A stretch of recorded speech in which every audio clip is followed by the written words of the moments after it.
question ko lang kasi about sa transition. Of course, it's a very controversial topic, no? Pero we wanted to know, in terms of transition, what are the things that a person should parang prepare first, physically and siguro psychologically, bago sila decide to transition? For me kasi kailangan talagang decided ka na bago ka mag-transition kasi irreversible na siya. So, sa akin, bata pa lang ako, talagang naniniwala na ako na lalaki ako. So, yun, mentally prepared ka dapat before mo pasukin mo. Mabuti na lang talaga at nandiyan naman yung SB Clinic, guided ka kasi hindi ka nila basta ita-transition. Merong series of interviews din, psychologically dapat prepared ka. So, parang how long yung transition, bago yung full transition, gaano katagal yung process? Okay, kung meron kasing top surgery lang. So, meaning, hindi mo kailangan mag-HRT. So, gusto mo lang magpatanggal, sorry. HRT is hormonal replacement therapy. Tama ba? Yeah. So, yun yung meron kang injections, which is nag-start na ako. Actually, I'm on my second week now for HRT. Ito yung magbabago yung boses mo. Magkakaroon ka ng mga facial hair. So, mas magiging manly ka. Tapos, yung isa naman is, nagta-transition sila through top surgery lang. Hindi sila nag-HRT. So, yun yung nauna kong ginawa with SB Clinic, with Dr. JP, top surgery. Dr. JP, what are the first questions you ask someone who wanted to transition? I asked. Yeah. Of course, I would always assess the psychological preparedness because this is very important, and I think this is something that I cannot control. Kumbaga, all throughout the transition process kasi everything can be prepared ahead of time. Everything can be scheduled. But yung psychological preparedness ng pasyente, that's why when I always meet them at first, I would always ask them if they are really ready, they are prepared, and ano ba yung naging background nila kung bakit nila gustong mag-transition. Is there something bothering them na baka peer pressure lang sa barkada, na lahat sila na ganun, nagpagawa na, that's why gusto rin niya. Pero majority of them na nakakausap ko na natutuloy sa transitions, they have their deeper meaning, no? They have their deeper reasons why they wanted to undergo the transition. It's because majority of them, sabi nga ni Sir Ian, bata pa lang sila, they feel that they are trapped on a wrong body. Na parang they really feel that I should not be like this. I should be something different on the opposite side. So, yun na yung mindset nila agad. So, if they are prepared, and I will always tell them na this is something that we cannot go back. We cannot turn back on this. So, once they are ready, usually, dun kami nagpa-plan ng stages namin because the transition is not a single stage procedure. How long for the entire? Siguro, it would take you around a year, no? Because series of surgeries, series of hormones, no? So, tapos may mga counseling pa. Syempre, kina-counseling din natin sila para mas maintindihan nila kung ano yung process or journey. Because later on, we can talk about ano ba yung mga pinagdadaanan nila on this. Because there are some, like the hormones or the HRTs, meron siyang emotional effect din That's why pati behavior nila mag-iiba when they undergo these transitions. So yun, emotional and psychological preparedness. Yun yung first question ko.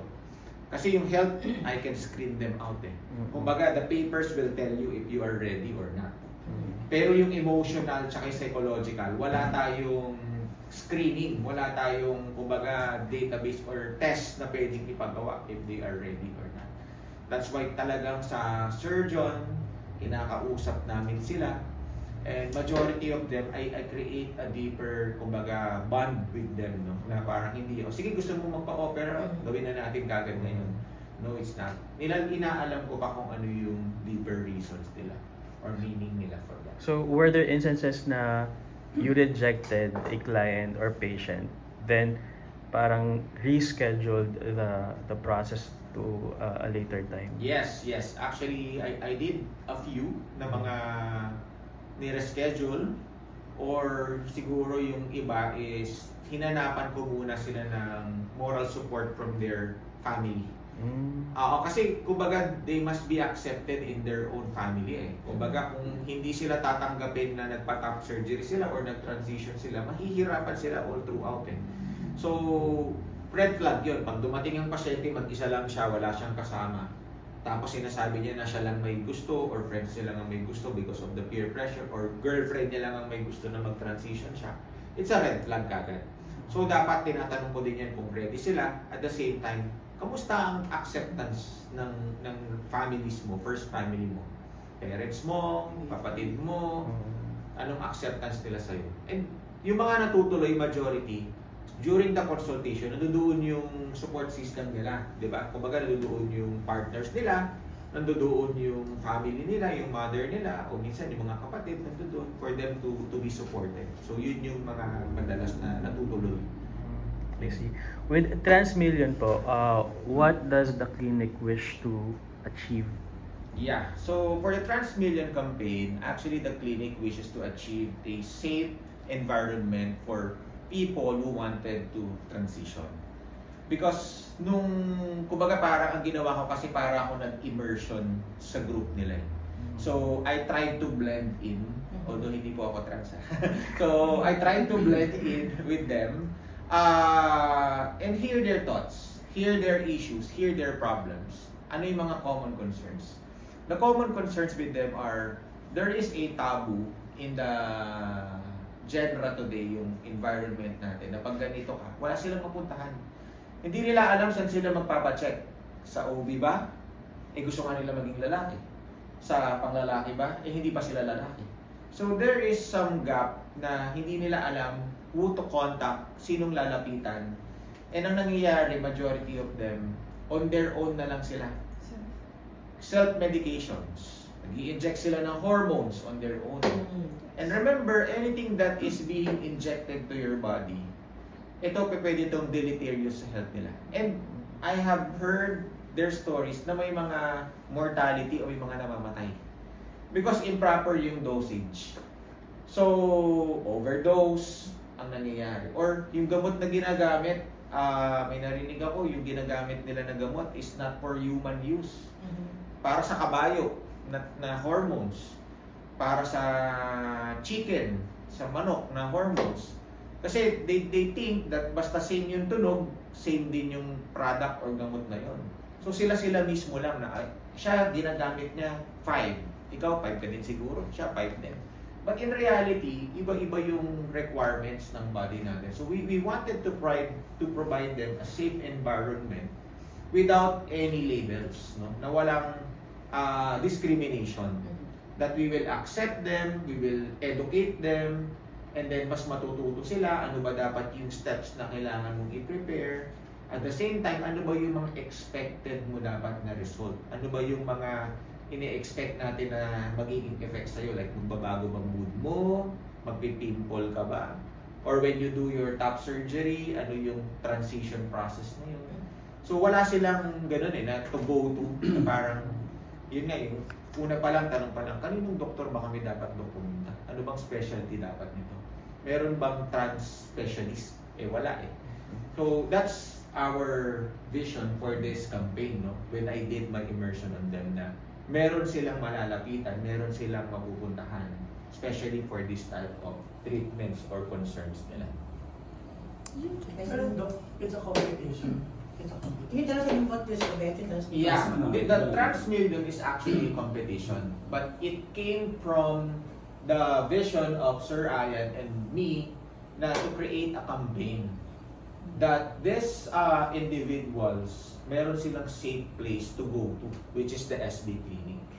Diba? Na parang, this is a campaign para malaman nila na meron pa ng ganun. But of course, doon sa campaign namin, we have contestants who shared their own stories. No? So, doon namin na-realize na, ang dami palang concern ng trans community, no? Mga trans men na community. Kasi 6 individuals, but before this, may screening pa yan eh. Ang dami ng ano namin eh. And lahat yun nakausap ni Sir Ian. And then ako nakausap ko din sila. So ano ba yung concerns mo? Ganito, ganyan.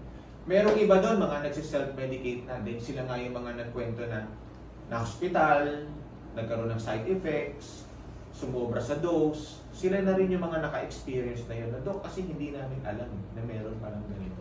Ilang contestants? Ilang contestants never? 6. Meron tayong remaining 6 candidates ngayon for grand finals. And then, anong hinahanap natin ng winner? Merong kaming mga criteria for the grand finals, which is doon may judges din. To majority, sir, ng syempre sa criteria namin na sinet ni Sir Ian, hinanap namin syempre who can really represent the community. So, magandang impact kasi yun eh.